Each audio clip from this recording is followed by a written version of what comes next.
Shalom, Kol Halal Yahweh Bashem Shai, Bahashem Rakakwadash. Double honors unto the apostles and the elders. Salutations to all my fellow laborers doing this work in truth and sincerity, risking their lives and their freedom to do so, now more so than ever. To the scattered elect that are scattered around the four corners of the earth, that be like unto the speckled bird, the Israelite foreigners, and to the Akwath that are listening and learning, to you I say Shalom. This is your brother Malcolm from the branch of the Great Millstone here in Chicago. And this is going to be the last and final lesson of the Alexander the Great, the Israelites, and the pseudo-Greek, rulership.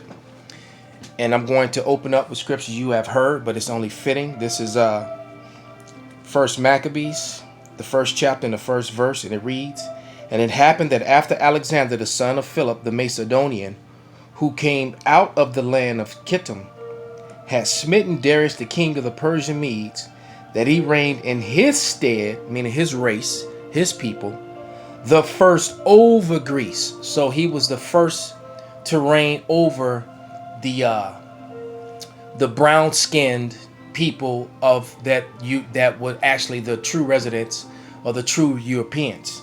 Alexander reigned over them, and then he just kind of adopted their ways of life. You can read that in the Josephus. All right, and then they just went on as if they were people derived of themselves, but in actuality they had taken over someone else's land and someone else's heritage, which they continued to do throughout their existence up until this day. So let's jump to the 7th verse. All right, and it says, "So Alexander reigned 12 years, then died." All right, and this, matter of fact, let me go back.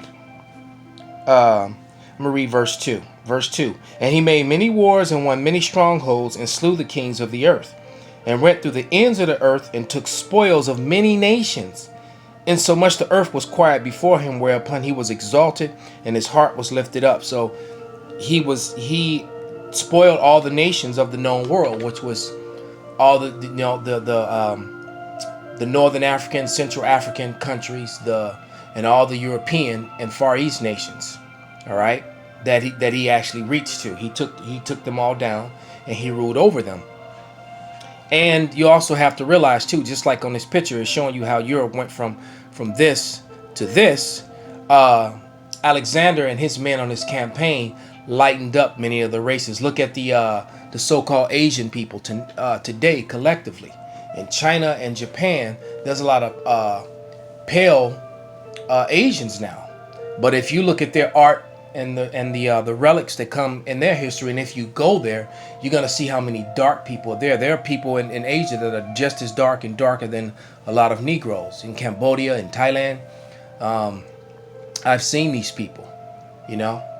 There's people in Japan and China who actually has woolly hair.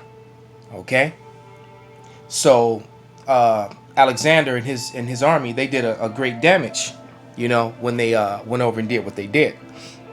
Now we jump to verse 7. "So Alexander reigned 12 years and then died, and his servants bare rule every one in his place. And after his death they all put on crowns upon themselves, and so did their sons many years, and evils were multiplied in the earth." All right, so this is when his race of people, the Edomites, had now taken over, and they were constantly at war with one another because there was peace among them before the death of Alexander. As a matter of fact, they murdered Alexander's wife and his son because they wanted to make sure he had no heir to make any claim to any of the thrones. And then the bickering and the infighting between his four generals. All right, so this started the rule of the Edomite. All right, the Grecian Empire, which Jacob was in it. As a matter of fact, let's turn. It says this right here. It says, "Blacks in antiquity, Ethiopians in the Greco-Roman Roman experience." All right, so Ethiops, the word Ethiopian just means dark flesh. It's a generic term before it was actually labeled on a race of people. So we're going to read through some of this book.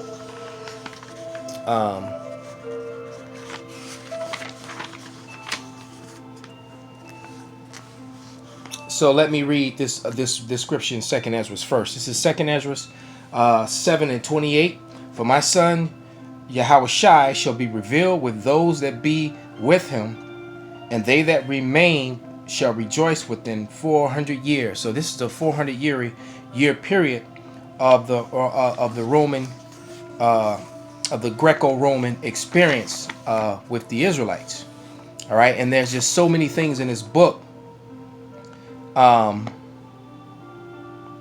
that hinted that, you know, the presence of dark people in Europe, which is not explained, and these are people of clearly of you know, people of relevance, because like we said when we were going into the other book, you know, you don't have statues and relics of your slaves all over the place.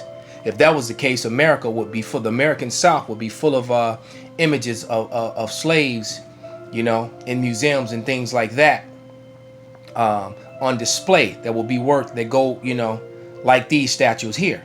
And this was that Grecian, this Hellenization period. I may have even no, it was a different image in the other book, but these are so-called Negroes. All right, you can clearly see their features. Let me see if I can bring this one closer without hitting the stand. But you can clearly see the Negroid features. And that one, you know, as usual, the lips and nose are destroyed off of that one. But this was when the Hellenists, the people that were living in the Greekish fashion, as they would call it, the Greekish fashion. And these were Israelites in Rome. All right, you see, in Greece, in Rome, and through that Roman Greco Empire. All right, images of so-called black children. And I can only imagine the pedophilia and the things that was going on with our people, being, you know, in the midst of these Edomites. See, that's a so-called Negro on that chariot right there, running down an Edomite. All right, that's an you can see the Negro, the woolly afro, the woolly hair, and yeah, and he's on his chariot running down an Edomite, man. So, yeah, a marble. It says a marble relief of a charioteer from Herculean, 1st century A.D. All right. Now they had a movie called Year One. Where was this guy? All right. 1st century A.D. Flat nose, thick lips, subnasal prognathism. All right, and this is in Naples in 1908. All right, so these are the things that they just conveniently leave out of history. This is a pugilist. All right, statues of boxers, late Hellenistic, tightly curled hair, closed nose, and tightly curled. That was a description of woolly hair, tightly curled hair. All right, in the Winston Simplified Encyclopedic Edition. All right, and that hair and that type of hair was what associated with the Negroid type. So you gotta explain. All right, and it always leads me back to that same. See, this was also in the other book. On the other side, this is the one where Hercules who wasn't a so-called white man, was on the other side of this very vase, destroying and killing all those what they would call Egyptians and Ethiopians. No, those were Europeans. So they put the label Ethiopian on these people because they're trying to make it as if the Ethiopians were. Well, no. So why were all these Ethiopians ruling in positions of power in Egypt? I mean, Salakia, and Egyptians have all this power in Europe. You know, during the Greek period. See, where are the movies and the relics and the history taught on that? See, because they're lying. These were the inhabitants that were still there. All right, that had been conquered and then eventually took over. All right, because you got to remember, man, Septimius Severus and Septimius Severus and Persinius Niger or Persinius Nigger, right? Because they say Niger, but I've proven to you through the dictionary that it was actually pronounced nigger because it wasn't a derogatory term at first. That came later on during the time of slavery. It was just a description, like calling someone black. It was a physical description, but not actual. Okay. But once again, it talks about Memnon in the front of this book, And here's the images of Memnon right there. And look, and I'm gonna bring it to the camera so you can read it. And I did videos like this in the past, but they deleted them all. All right, it says the details of Memnon and the Negroes and black figured neck. It says neck amphora. Right here it says detail of one of Memnon's Negro companions from black figured neck amphora, and this was 540 to 530 BC. All right, then I wrote it down. 540 years before Yahushua came, 200 years before Alexander. All right, in 330 BC, which is right about right, because Alexander's father died in 336 BC. And so Alexander took over, and because it was prophesied that he would be the one to take down, and conquer and all that whole sort of thing. All right. So Memnon was a son of Japheth. All right. These right here are your real Europeans right here. These men with this woolly hair. All right. But because what did Esau do? I keep this. There it is. They tell you that this was Memnon in Troy, but none of the people on here match the relics. All right, none of the people on here match the relics. As a matter of fact, we're going to go back to the front of the book, and there's so much information in this book. I could do tons of lesson out of this book, but I want to go to page 20 in the introduction.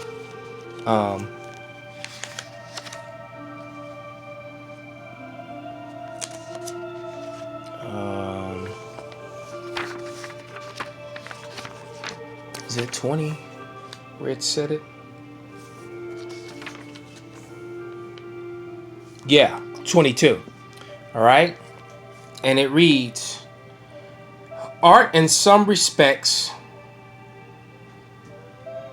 all right, more valuable than literature, because they write what they want in their books. Why? Because the art and the relics tell you a truth that their literature does not, that they leave out.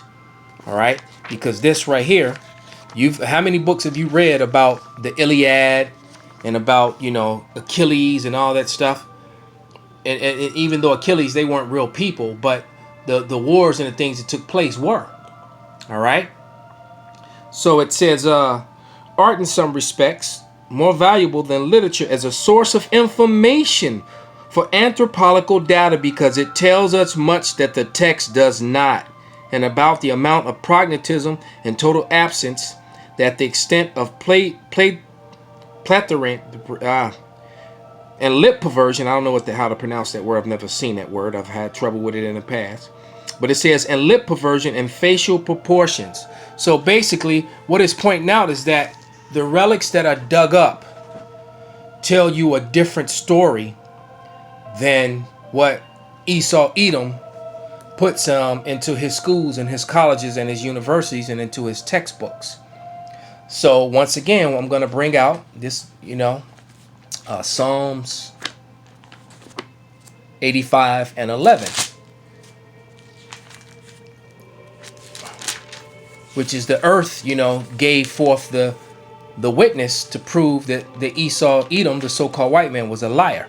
All right. And this is Psalms 85 and 11. It says, truth shall spring out of the earth, and righteousness shall look down from heaven. All right. So the truth came out of the earth. The Lord buried the truth, and then they went and dug it up. All right. So the relic on here. This is showing you how Europe went from Europa, from this dark woman, to the Edomites taking over. All right. Matter of fact, one more scripture, and then we'll close it down, which is Psalms 49 and 11. Let's get that real quick. And it reads, their inward thoughts is that their houses shall continue forever, and their dwelling places to all generations. They call their lands after themselves. That's what they did. Call halal Yahweh Bashan Abashai Bashem Rakak Wadash Wa Abba Babal Shalom.